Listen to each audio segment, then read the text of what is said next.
Olá pessoal, como é que nós pegamos numa pessoa pré-diabética e fazemos com que não se torne uma pessoa diabética? Na realidade é muito simples quando percebemos o que é que está por detrás disto tudo. Mas para isso nós temos que perceber também o que é o normal a nível de açúcar, por exemplo, no nosso corpo.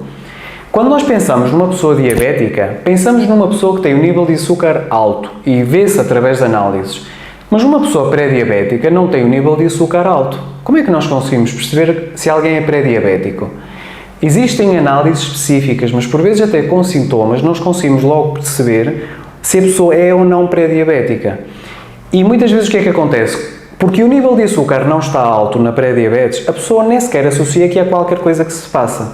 Mas a verdade é que 60% das pessoas que eu atendo diariamente são pré-diabéticas e a pessoa nem sequer tem a mínima noção. Agora, para percebermos como conseguimos tratar uma situação destas, temos que perceber o que é o normal. Para terem uma noção, aquilo que existe de açúcar no nosso corpo, o normal, são 80 mg por decilitro de sangue.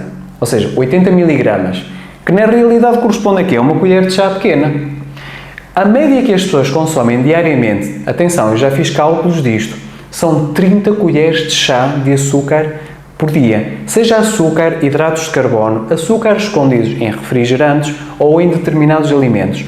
E a pessoa pensa, como é que é possível que a pessoa consome 30 vezes aquilo que é suposto diariamente e o nível de açúcar não aumenta no sangue? Porque devia aumentar. Ele não aumenta porque há qualquer coisa que o está a empurrar para baixo e chama-se insulina. O nosso corpo é muito sensível quando há demasiado açúcar no corpo. O próprio açúcar em si funciona como oxidativo. Sabem o ferro quando oxida?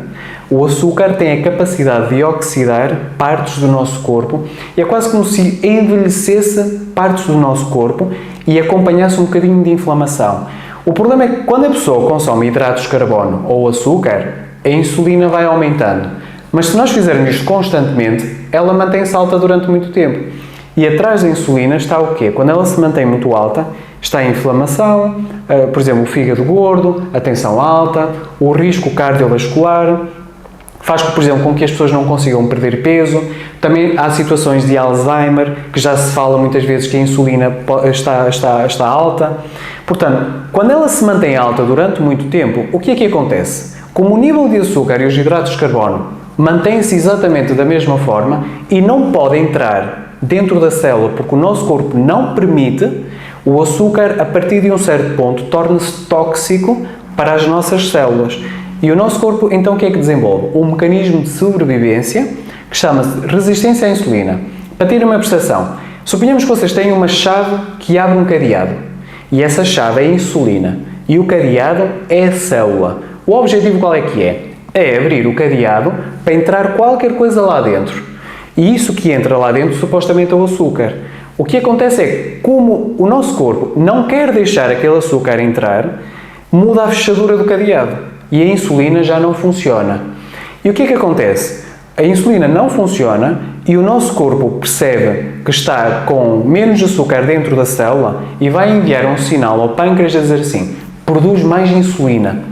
E ela vai aumentando. O que é que isto quer dizer? Que há partes no nosso corpo que é como se não houvesse insulina a ligar na célula para entrar o açúcar, mas na realidade no sangue há muita insulina, porque é quase como se vocês tivessem uma pessoa com auscultadores, com os ouvidos tapados, e se a pessoa está com os ouvidos tapados, o que é que vai acontecer? Uma pessoa de fora vai falar mais alto porque não está a ouvir. E o que no fundo acontece é isso, como a célula está a resistir à insulina, o pâncreas está a bombear mais insulina. Até que chega um ponto que o pâncreas torna-se cansado e começa a deixar de produzir insulina. E aí é que surge no fundo uma diabetes.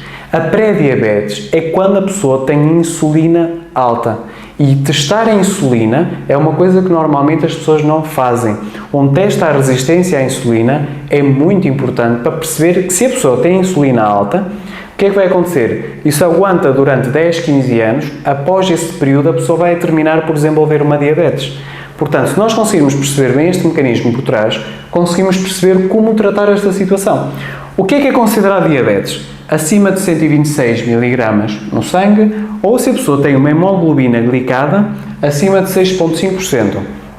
Agora, há muitas pessoas pré-diabéticas que sentem sintomas muito específicos, como cansaço depois da refeição, a pessoa pode sentir cansaço psicológico, a pessoa pode notar, por exemplo, que urina muito durante o dia e principalmente à noite, pode sentir uma sede com muita frequência, compulsões alimentares por açúcares. Significa o quê?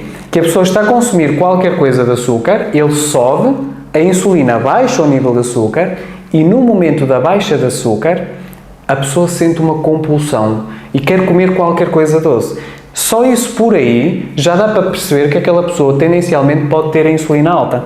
Claro que se nós mantivermos o nível de açúcar mais alto no corpo, há certas zonas que são sensíveis, como por exemplo o sistema nervoso, a parte dos olhos, a parte dos rins, a parte cardiovascular, os nervos, por exemplo, dos pés, das mãos. Por isso é que, por exemplo, muitas pessoas diabéticas podem desenvolver cataratas, mais risco cardiovascular, ou sentem, por exemplo, picadas ou dormências, por exemplo, a nível das extremidades. E muitas vezes a pessoa, quando tem insulina alta, desenvolve fígado gordo. Fígado gordo é quando aquelas pessoas estão com a barriga de tal maneira inchada que parece que as pessoas estão grávidas. Um exemplo que eu muitas vezes dou é aquele senhor que está na praia com uma barriga extremamente inchada, de fato de banho e com as pernas fininhas, com pouca massa muscular. São as pessoas que tipicamente acabam por ter esse fígado gordo. Agora, o que é que nós temos que fazer para isto? Quando a pessoa é diabética, pensem desta forma, a pessoa tem um nível de açúcar alto. E o que é que as pessoas vão fazer? Vão tomar medicação. E o que é que acontece quando a pessoa toma medicação? O nível de açúcar baixa no sangue e a pessoa fica toda contente. E vocês pensam, ele baixa no sangue e vai para onde? Ele não evapora nem passa por Bluetooth para a urina ou para outra parte fora do nosso corpo. Ele, na realidade, ele salta para outras partes do nosso corpo, ou como reservas no fígado, ou como gordura à volta dos órgãos, que causa muita inflamação. Portanto, se aquilo que estimula a insulina e desperta o nível de açúcar alto é açúcar e hidratos de carbono, porquê é que a pessoa simplesmente não baixa os hidratos de carbono e controla a quantidade de açúcar escondido que a pessoa consome na alimentação? Para mim isto é uma coisa que me cria confusão porque é uma coisa mesmo muito básica. E a primeira coisa que eu indico a pacientes que eu tenho diabéticos que já resolveram a situação e outros, por exemplo, que faziam insulina, baixaram muito a medicação, é corrigirmos a causa do problema. Não faz sentido não falar da alimentação porque a pessoa faz a alimentação várias vezes por dia e a pessoa toma o medicamento uma vez por dia e não resolve o problema com a medicação. Aquilo que eu indico é substituir os hidratos de carbono por gordura e por proteína. No fundo, fazer uma dieta cetogénica e associar jejum intermitente é fundamental. Vamos dar um descanso muito grande ao pâncreas, a insulina vai logo baixar. Quer dizer, se aquilo que estimula a insulina são hidratos de carbono e açúcares, se nós fizermos um período em que nós não vamos consumir alimento nenhum, vamos dar um sossego à insulina e vamos tratar a resistência à insulina. Daí o jejum intermitente. Fazermos uma alimentação rica em nutrientes, em antioxidantes, vegetais baixos em amido, não despertam um nível de açúcar muito alto e fazer suplementação específica. Eu apanho muitos pacientes no consultório em que as pessoas têm um déficit de nutrientes tremendo e a pessoa, quando sabe aquilo que necessita, consegue tratar este tipo de situações e melhorar muito a qualidade de vida.